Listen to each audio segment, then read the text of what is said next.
Hey everybody, welcome to my stupid channel where I have a really bright reflection of my laptop on my glasses. That's staying in. I don't know how to start videos. Yeah. The sound of silence. I can't see. I wish you guys could say the same thing for this video, but here I am. Sorry. My name is Pat Maxton, and we're here to talk about objective versus subjective in art.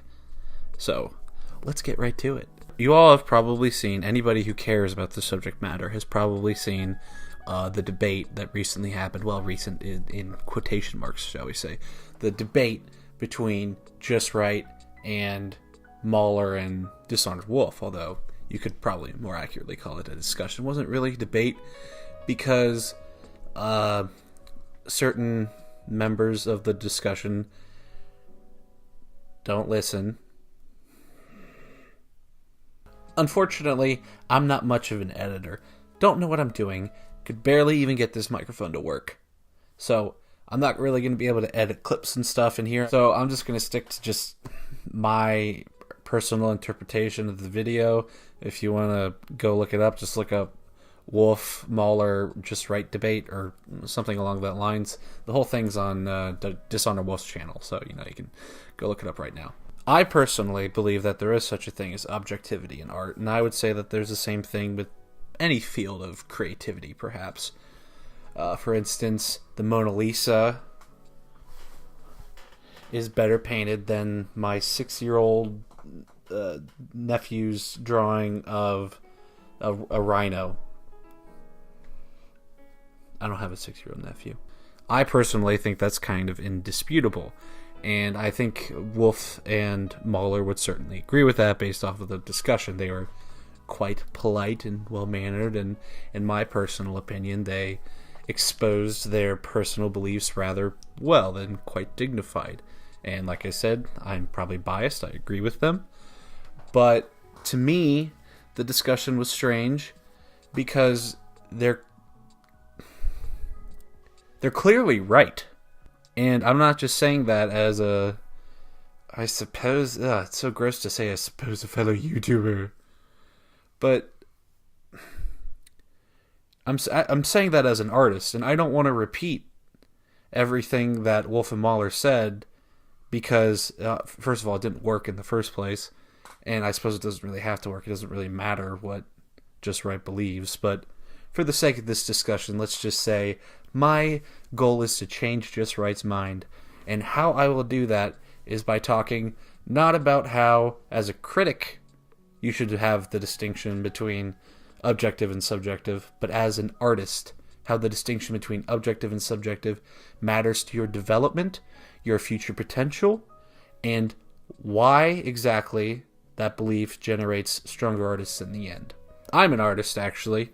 I am trying to become a comic artist and writer, and I believe there's a objective versus subjective distinction for many reasons. For one thing, I don't like the idea that my own art of the current day is considered as equally valid and worthy, I can't think of another word off the top of my head at this moment, as, say, when I was drawing a few years ago even, or longer before that, who knows.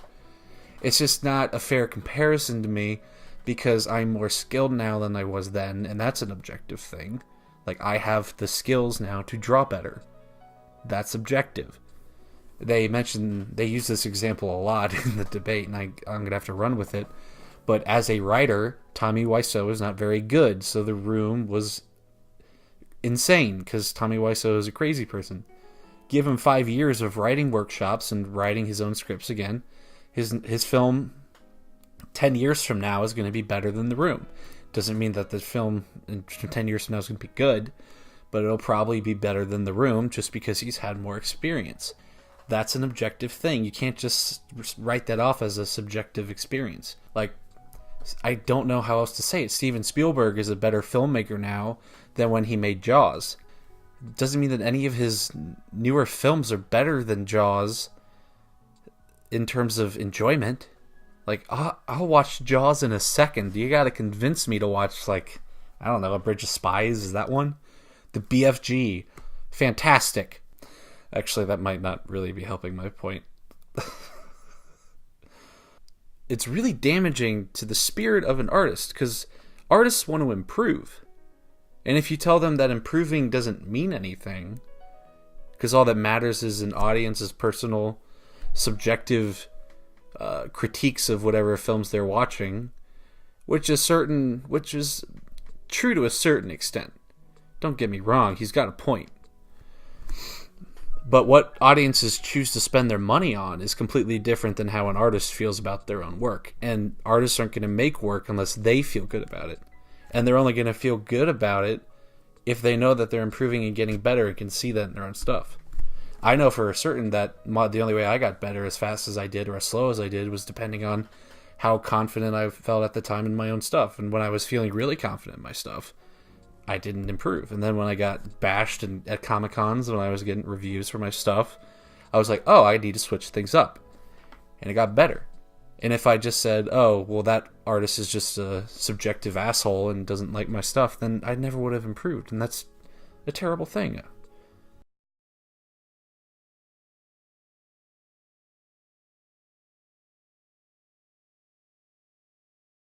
Having objective standards in your art certainly helps with you understanding your potential as an artist too. Now, if I looked at somebody like Greg Capullo or Jim Lee and just said what's good about them is just subjective, rather than their clear understanding of dynamism and anatomy and their mark making and all the little intricacies in their art and how they have certain poses for certain times and how their storytelling is always on point, that sort of thing.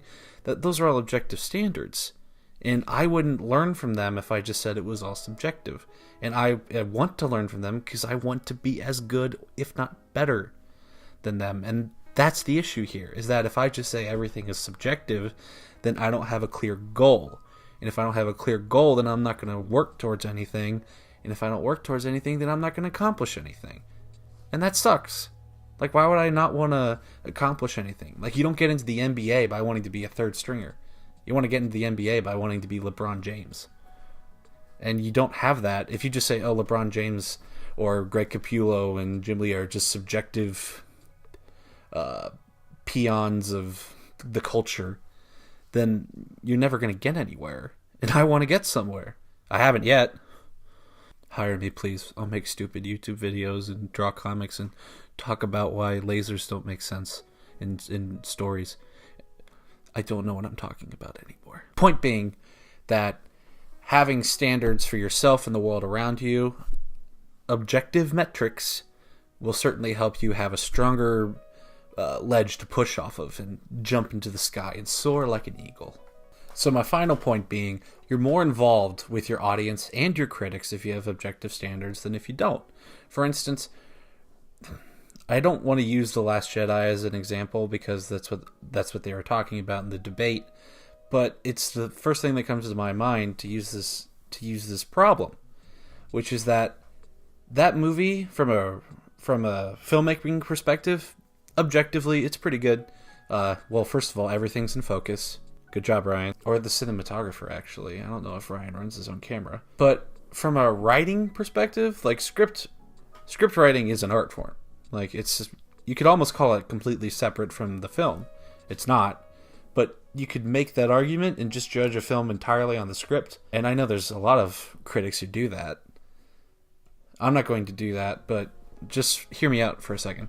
So as a script, The Last Jedi is awful. Like, I'm sorry to all the people. Like, I'm glad you enjoyed it, those of you who did. It doesn't hurt me that you enjoyed the film. But it doesn't make any sense.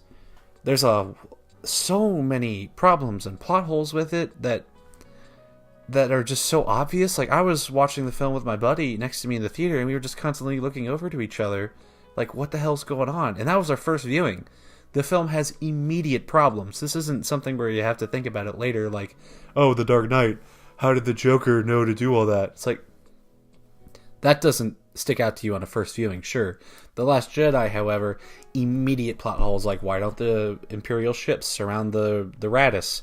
How does the time does this really appealed to me as a writer myself? Like, it doesn't make any sense for Rey to have been on the planet for 3 days, but then everything that happens on the context of the Radis being chased by the Empire was only 18 hours.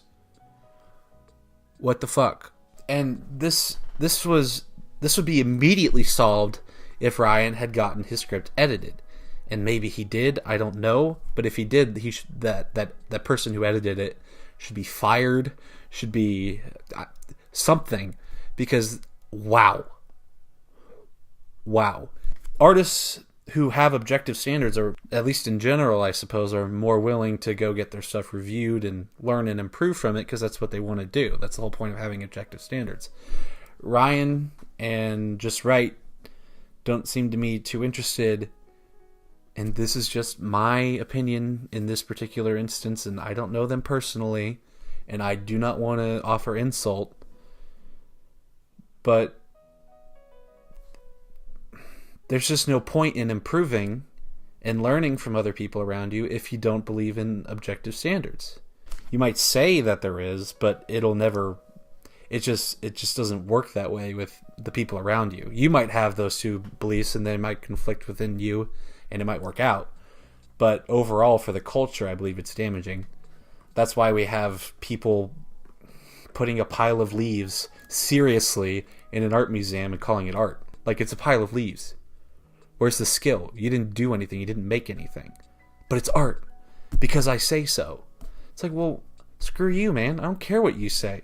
I want to know what's there. What kind of pen did you use? How did you use it? What technique? Why? So, in conclusion, I believe objectivity in art is a valid standard and should be implemented wherever it can be. And, of course, the first reason being, no objectivity in art means that there's no such thing as skill. And no skill means no improving, which means artists are just going to languish around drawing like kids, which I've seen. The second reason being, at the very least, you're not very likely to become a professional artist if you don't believe in quality, because your stuff will probably not be very good, and people won't be interested in looking at it. And then the third and final reason being that it doesn't reflect well on the filmmaker or the writer or whatever kind of artist we're talking about if they don't want to learn and improve from people. And it doesn't make any sense to want to learn and improve if you don't believe in objective quality. It's just a contradictory thing. So, look, I'm dumb. I could barely get this fucking webcam working. Seriously.